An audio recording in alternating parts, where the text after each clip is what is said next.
এই মাসে শসার বীজের ওপর ব্যাপক পরিমাণে ছাড় দিচ্ছে বীজ ঘর থেকে। হ্যাঁ বন্ধু, শসার বীজের প্রচুর পরিমাণে একটা ছাড় রয়েছে।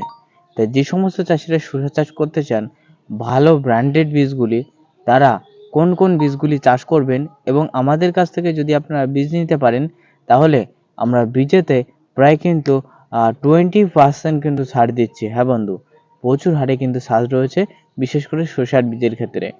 তাই যারা 32 দিন, 35 দিন, এমনকি 45 দিনে শসা চাষ করবেন, তারা এই মুহূর্তে কোন কোন শসার বীজ চাষ করবেন এবং আমাদের কাছ থেকে কিভাবে এই বীজগুলি আপনি কুরিয়ারের মাধ্যমে নেবেন, সেটা নিয়ে আলোচনা করব। তাই চলো শুরু করা যাক। তার আগে একটা ছোট রিকোয়েস্ট, এই বীজ ঘর, ইব্রাহিম গার্ডেন 85 বীজ ঘর, এই চ্যানেলটা আমি নতুন ক্রিয়েট করেছি। কারণ আমার যে কৃষিভিত্তিক ইউটিউব চ্যানেল, ওখানে বীজের ভিডিও দিলে অনেকেই কিন্তু দেখতে চাও না এবং নানা রকম সমস্যাও রয়েছে। তাই আমি কিন্তু এই ইউটিউব চ্যানেলটা ওপেন করেছি শুধুমাত্র বীজ নিয়ে আলোচনা করার জন্য। তাই প্রত্যেকে চ্যানেলটা সাবস্ক্রাইব করে আমার পাশে থাকবে। চলো মূল ভিডিও দিকে এগিয়ে যাই।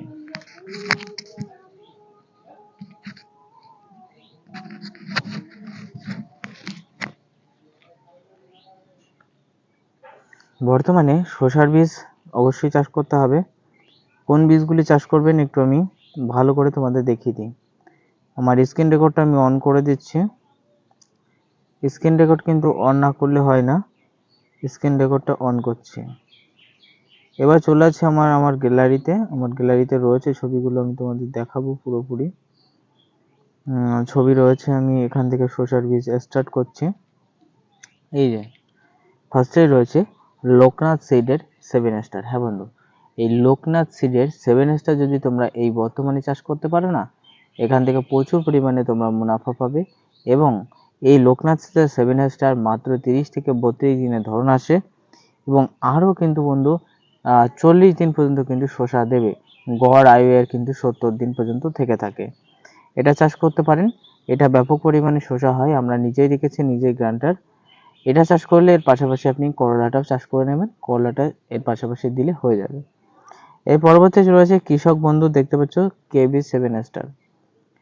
কেবি 7 স্টার থেকে কৃষক বন্ধু রকেট শসা, ওটা 35 দিনের ধরন, ওটা বেশি পরিমাণে ফলন রয়েছে, বেশি পরিমাণে কিন্তু ধরন রয়েছে। তাই তোমরা এই শসার পাশাপাশি 7 স্টার অথবা রকেট শসাও কৃষক বন্ধু চাষ করতে পারো।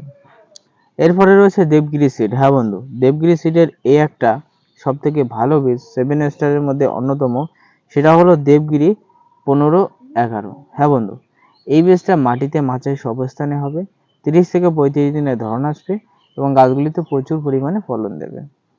এর পরবর্তী রয়েছে ইন্দো জাপানের রাজমাতা। এটা একটা জাপানিজ বীজ, এটা একটা রাজমাতা গোল্ড, দেখতে পাচ্ছ।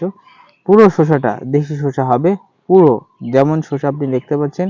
ইন্দো জাপান তাদের শসার কিন্তু একেবারে ছবি দিয়ে দিয়েছে, পুরো যেমন শসা আপনি দেখতে পাচ্ছেন ঠিক তেমন শসা হবে। এর প্রচুর পরিমাণে বাজারিক চাহিদা রয়েছে, প্রচুর ডিমান্ড রয়েছে, প্রচুর ভালো শসা। এরপরে রয়েছে আমতলা সিড। হ্যাঁ বন্ধু, আমতলা সিডের এই 7 স্টার, দুরন্ত 7 স্টার, এই বীজটা একটু ভালো এবং হাঙ্গামাটা ভালো। এছাড়া সমস্ত বীজগুলি কিন্তু কম দামের বীজগুলি কিন্তু আমতলার ভালো না, তবে আমতলা আমি রিকমেন্ড করি না চাষিদের, আমি এখন ডিলিট করে দিচ্ছি আমতলার বীজটা, আমি আমতলার বীজ চাষ করতে বলবো না। এবার চলে আসি বন্ধু ইন্দো জাপানের 10 স্টার, এটা 35 দিনের ধরন রয়েছে বন্ধু এবং গাছগুলিতে প্রচুর হারে শসা হয়। ঠিক আছে, ইন্দো জাপান এটাও চাষ করবে। ইন্দো জাপানে রয়েছে 7 স্টার, ওদিকে 45 দিনের শসাটা দেখালাম, এবারে এখানে রয়েছে 7 স্টার, এটা 30 থেকে 32 দিনের ধরন, প্রচুর হারে ধরন রয়েছে। তবে কিন্তু এই গাছগুলি অল্প দিনে শেষ হয়ে যায়। ঠিক আছে, তাই এর পাশাপাশি যারা করলা চাষ করতে চান তার ভিতরে ইহা দিতে পারেন, যারা সিম চাষ করতে চান তার ভিতরে ইহা দিতে পারেন। কিছু পরিমাণে টাকা উঠে আসলো আপনি শসা থেকে, তারপরে আপনি কিন্তু সিমটা দিয়ে দিলেন, সিম বিক্রি হয়ে গেল। এ মরে গেল, এ 30 দিন 38 দিন হবে, এ মরে গেল, তারপরে সিমটা ধরন দিল। ঠিক আছে, এভাবে চাষ করতে পারো। এবার হচ্ছে কন্টাই সিড। হ্যাঁ বন্ধু, কন্টাই সিড অন্যতম একটা বীজ হলো কন্টাই সিড। হ্যাঁ, এই কন্টাই সিডে রয়েছে বন্ধু হাঙ্গামা। বীজ বপন থেকে এর গড় আয়ু থাকে 3 মাস, মাটি মাছে উভয় হয়, প্রচুর ধরন, প্রচুর ফলন। এটা একটা রয়েছে, আর কৃষক বন্ধুর 45 দিন একটা শসা রয়েছে, এই দুটো শসা প্রচুর ভালো। এবার রয়েছে ইউনিভেস, এটা রিসার্চ একটা বীজ বন্ধু। এই বীজটা ব্যাপক ধরন এবং এটাও কিন্তু একটা জাপানিজ বীজ। হ্যাঁ বন্ধু, ব্যাপক পরিমাণে বিদেশি বীজ রয়েছে ইউনিভেস, এটাও তোমরা চাষ করতে পারো। এবার বাতকুল্লার এই শসা আমি চাষ করতে বললি না, এই ছবিটা রয়েছে মোবাইলে, থাক ডিলিট করে দিলাম। বাতকুল্লার শসাটাও কিন্তু ভালো না, একদম বাজে বাতকুল্লা কোম্পানি, একদম বাজে কোম্পানি বর্তমানে হয়ে গেছে। এবার কন্টাই সিডের আরেকটা রয়েছে 7 স্টার, 35 দিনের ধরন, এটাও চাষ করতে পারো।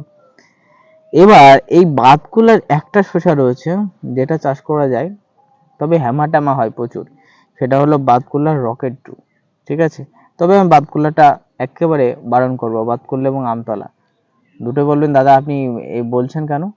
কারণ আমতলার হাঙ্গামা বাদে এবং বাতকুল্লার মানে কি বলবো 7 স্টার এই শসাগুলি বাদে সমস্ত শসাগুলি কিন্তু খারাপ হয়ে থাকে। কন্টাই সিডে এটা চাষ করতে পারো, কন্টাই সিডের রাজলক্ষ্মী 32 থেকে 30 দিন এটাও ধরন রয়েছে, এটাও চাষ করতে পারো। ইউনিভেজের হাঙ্গামা এটা তোমরা চাষ করবে, ঠিক আছে। তাহলে আজকে শসার বীজগুলো নিয়ে আলোচনা করলাম, আগামীকাল কিন্তু ফুলকপি বাঁধাকপি নিয়ে আলোচনা করব। তাই অবশ্যই চ্যানেলটা সাবস্ক্রাইব করবে, আর কোন জেলা থেকে তুমি ভিডিওটা দেখছো একটু জেলার নামটা কমেন্টে কমেন্ট করে যাবে। আজকে ভালো থাকবেন, সুস্থ থাকবেন, টাটা।